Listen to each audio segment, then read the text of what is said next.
ಬಳ್ಳಾರಿ ಜೈಲಿನಲ್ಲಿರುವ ನಟ ದರ್ಶನ್ಗೆ charge sheet ಸಾಕ್ಷಿಗಳ tension ಶುರುವಾಗಿದೆ. ಪ್ರತಿ ಸಾಕ್ಷಿಗಳು ದರ್ಶನ್ ವಿರುದ್ಧವಾಗಿದ್ದು ಇದರಿಂದ ಪಾರಾಗೋದು ಹೇಗೆ ಅನ್ನೋ ಚಿಂತೆಯಲ್ಲಿದ್ದಾರೆ. ಈಗಾಗಲೇ ಫೋನ್ನಲ್ಲಿ ವಕೀಲರನ್ನ ಸಂಪರ್ಕಿಸಿ ಚರ್ಚಿಸಿದ್ದಾರೆ ನಟ ದರ್ಶನ್. ಇಂದು ಪತ್ನಿ ವಿಜಯಲಕ್ಷ್ಮಿ ಜೈಲಿಗೆ ಭೇಟಿ ಕೊಡಲಿದ್ದಾರೆ. ಕಾನೂನು ಹೋರಾಟದ ಬಗ್ಗೆ ಸಮಾಲೋಚನೆ ನಡೆಸಲಿದ್ದಾರೆ. ಜೊತೆಗೆ ದರ್ಶನ್ ಪರ ವಕೀಲರು ಭೇಟಿ ನೀಡುವ ಸಾಧ್ಯತೆ ಇದೆ. ಚರ್ಚೆ ಬಳಿಕ ಬೇಲ್ಗೆ ಅರ್ಜಿ ಹಾಕುವ ಸಂಬಂಧ ನಿರ್ಧಾರವನ್ನು ಮಾಡಲಿದ್ದಾರೆ. ರೇಣುಕಾಸ್ವಾಮಿ ಕೊಲೆ ಕೇಸ್ನಲ್ಲಿ ನಟ ದರ್ಶನ್ ಜೈಲು ಸೇರಿದ್ದಾರೆ. ಮೊದಲು ಬಾರಿಗೆ ಈ ಬಗ್ಗೆ ನಟ ರಮೇಶ್ ಅರವಿಂದ್ ರಿಯಾಕ್ಟ್ ಮಾಡಿದ್ದಾರೆ. ಇಲ್ಲಿ ಮೂವರು ದರ್ಶನ್ ಇದ್ದಾರೆ.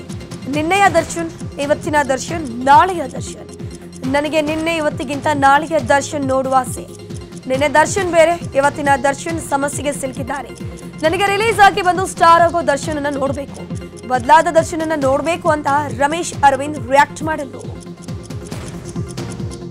ಮೂರು ದರ್ಶನ್ ಇದ್ದಾರೆ.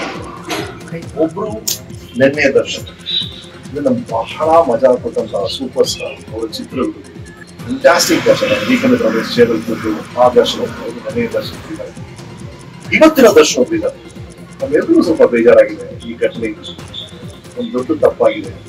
ಆ ತಪ್ಪಿಗೆ ಆಗ್ಬೇಕಾದ ಶಿಕ್ಷೆ, ಆ ತಪ್ಪನ್ನ ಯಾರು ಮಾಡಿದಾರೋ ಆ ವ್ಯಕ್ತಿಗೆ ಶಿಕ್ಷೆ ಆಗ್ಲೇಬೇಕು.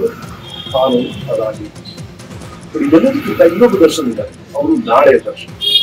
ಆ ನಾಳೆಯ ದರ್ಶನ ಇದಾರಲ್ಲ, ಓಕೆ, ಈ ಸಮಸ್ಯೆಯಿಂದ ಹೊರಬಂದಾಗ ಅದಕ್ಕೆ ಶಿಕ್ಷೆ ಇದ್ರೆ ಅನುಭವಿಸಿ ಹೊರಗೆ ಬಂದಾಗ ಆ ನಾಳೆಯ ದರ್ಶನ ಏನ್ ಮಾಡ್ತಾರೆ ಅನ್ನೋದು ಬಹಳ ಇಂಟ್ರೆಸ್ಟಿಂಗ್. ಲೈಫ್ ನಾನು ಮುಂಚೆನೆ ಹೇಳಿದ್ದೀನಿ, ನೋ ಯೂ ಟರ್ನ್ ಅನ್ನೋ ಬೋರ್ಡ್ ಇರೋದು ರಸ್ತೆಯಲ್ಲಿ ಮಾತ್ರ. ಲೈಫಲ್ಲಿ ಆ ಬೋರ್ಡ್ ಇಲ್ಲ. ಲೈಫಲ್ಲಿ ಯಾವ ಬೇಕಾದ್ರೆ ಯೂ ಟರ್ನ್ ಮಾಡಿ ನೀವು ಏನ್ ಬೇಕಾದ್ರೂ ಮಾಡಿ. ಹಾಗಾಗಿ ನಾಳೆ ಇದೆಲ್ಲ ಸಮಸ್ಯೆಗಳೆಲ್ಲ ದಾಟಿ ಈ ತಪ್ಪಿಗೆ ಆಗ್ಬೇಕಾದ ಶಿಕ್ಷೆ ಹಾಗೆ ಆಗುತ್ತೆ. ನಿಯಮ ಕೂಡ ನಕಲಿ ಜನರಿಗೆ ಅವರದ್ದೇ ಆದ ಮುಖವಾಡವಿರುತ್ತೆ. ನಕಲಿ ಮುಖವಾಡ ಧರಿಸಿ ಅವರನ್ನ ಕಾಪಾಡಿಕೊಳ್ತಾರೆ.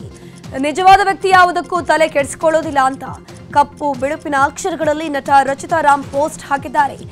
ರಚಿತಾ ರಾಮ್ ಯಾರಿಗೋಸ್ಕರ ಯಾರ ಬಗ್ಗೆ ಪೋಸ್ಟ್ ಹಾಕಿದ್ದಾರೆ ಅನ್ನೋ ಪ್ರಶ್ನೆ ಮೂಡಿದೆ. ಜೈಲಲ್ಲಿರೋ ದರ್ಶನ್ ಕುರಿತು ಪೋಸ್ಟ್ ಹಾಕಿದ್ರ ಅಂತ ಫ್ಯಾನ್ಸ್ ರೀಪೋಸ್ಟ್ ಮಾಡಿದ್ದಾರೆ. ಕನ್ನಡಿಗರ ನೆಚ್ಚಿನ ನ್ಯೂಸ್ 18 ಕನ್ನಡ ಈಗ ವಾಟ್ಸ್ಆಪ್ನಲ್ಲೂ ಲಭ್ಯ.